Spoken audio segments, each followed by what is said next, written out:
செல்லக்குட்டீஸ், this is not for sale. அதை நான் ஃபஸ்ட்டே சொல்லிடுறேன். ஏன்னா என் தங்கங்களுக்கு பார்த்தோன்னே டெம்ப்ட் ஆகும். அப்படியே அச்சோ சிஸ்டர் இது என்னது கலர் கலரா அப்படின்னு சொல்லிட்டு, என் தங்க வீரங்களா இது வந்து இப்போ சேலுக்கு இல்லைடா தங்கங்களா, நானே இதில் கொஞ்சம் பயிற்சி எடுத்து எனக்கு சரி ஆயிடுச்சு, எனக்கு சேல் பண்ணலாங்கிற தைரியம் வந்துருச்சு அப்படின்றப்ப, எனக்கு மட்டும் நோட் பண்ணிக்கமா அப்படின்னு சொன்னாலும் மறந்தே போயிடுவேன். எனக்கு வர வர ரொம்ப மறதி வந்துட்டு, ஏன்னா எனக்கு என்னன்னு தெரியல, ஓரளவுக்கு தான் மூளைக்குள்ளே ஞாபகம் வச்சுக்க முடியுமா என்னன்னு தெரில. இந்த கிராஃப்ட் ஒர்க் முடிஞ்சதுனா தான் எனக்கு வந்து அடுத்தது. ஏன்னா மழை இல்லாத இந்த சீசனில் வந்து இது பண்ண பாலிஹவுஸ் அன்றைக்கி காமிக்கிறேன்னு சொன்னல, இருங்க உங்களுக்கு காமிக்கிறேன். வா அவங்க பாருங்களேன் எப்படி இருக்குன்னு. இது ஒரு கலர் எல்லோ, அதுக்கப்புறம் பார்த்திங்கன்னா இது ஒரு கலர் டிஃப்ரெண்ட்டான எல்லோ. ஓகே இப்போ தான் வந்துட்டு ஏன்னா லேபிள் குத்தி வச்சுருக்கேன். அதுக்கப்புறம் இந்த எல்லோ இங்கே பாருங்களேன், அந்த டாட் டாட்டாக எப்படி இருக்குன்னு. ஸோ இதுதான் சன்டயல். ஓகே இதில் விதை எடுத்து இந்த இடத்துல போட்டிருக்கிறேன். ரெட்டுன்னு இருக்குல்ல எங்கன்னு தான் நினைக்கிறேன், இந்த இடத்துல போட்டிருக்கேன்.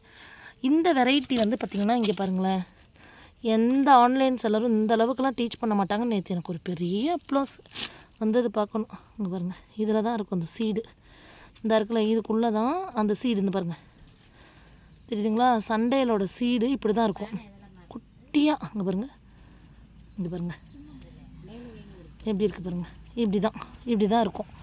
இது வந்து மோஸ்ட்லி டியராலையும் இதுலேயும் சரி இந்த வெரைட்டியில் தான் சீட்ஸ் வந்து நிறைய கொடுக்குதுமா. மற்ற வெரைட்டியில் வந்து சீட்ஸ் அவ்வளோ வருதான்னு கேட்டால் தெரில. ஆனால் இதை கலெக்ட் பண்ணி வச்சு சண்டேல்னு சொல்லி சேல் பண்ணுறாங்க, அவ்வளோ ரேட்டுக்குது. இங்கே பாருங்கள் ரீசன் என்னென்னா அதை கலெக்ட் பண்ண எவ்வளோ கஷ்டப்படுறாங்க. யாரும் இவ்வளோக்கு விற்கிறாங்க அவ்வளோக்கு விற்கிறாங்கன்னு சொல்ல வரல, அதில் உள்ள அந்த வேலைப்பாடு, அந்த குட்டி ஊண்டி எடுத்து அதை மதிக்கணும் நம்ம கரெக்டாக. இங்கே பாருங்க ஐயோ சீட் தெரியுதுங்களா, இதுதான் சண்டேலோட சீடு இப்போ த்ரூண்டு போட்டால் வருமானு கேட்டால் 100% வருதுங்க. இது கண்டிப்பாக வருது. எனக்கு ரொம்ப பிடிக்கும் இந்த சீடு கலெக்ட் பண்ண. பட் இதை பேக் பண்ணி அனுப்புறது ரொம்ப கஷ்டம். ஒரு குப்பிக்குள்ளே போட்டெல்லாம் அனுப்புகிறாங்க, நானே ரிசீவ் பண்ணியிருக்கேன். பட் எனக்கு அவ்வளோ அதிலேருந்து முளைச்சி வந்ததில்லை. இங்கே பாருங்கள் இதுதான் சண்டேலோட சீடுங்க, இப்படி தான் இருக்கும் சண்டேல். நீங்கள் என்ன பண்ணுங்கள், இதை எக்ஸ்பீரியன்ஸ் பண்ணணுன்னா சிஸ்டர் தயவு செய்து எனக்கு சீடு அனுப்புங்க அப்படின்னு டைம் வேஸ்ட் பண்ண வேணாம். இதை நான் தண்டு இப்படி குச்சி விற்பேன்ல, இங்கே பாருங்கள் இப்படி எடுத்து சேலுக்கு கொடுப்பேன்ல, டேபிள் ரோஸ் இப்படி ஊண்டி வைக்கிறதுன்னு சொல்லிடுறேன். அழகாக மண்ணை நல்லா ஈரப்படுத்திட்டு ஜஸ்ட் இப்படி நீங்கள் வச்சிட்டிங்கனாலே போதும், அழகாக வந்துடும் உங்களுக்கு.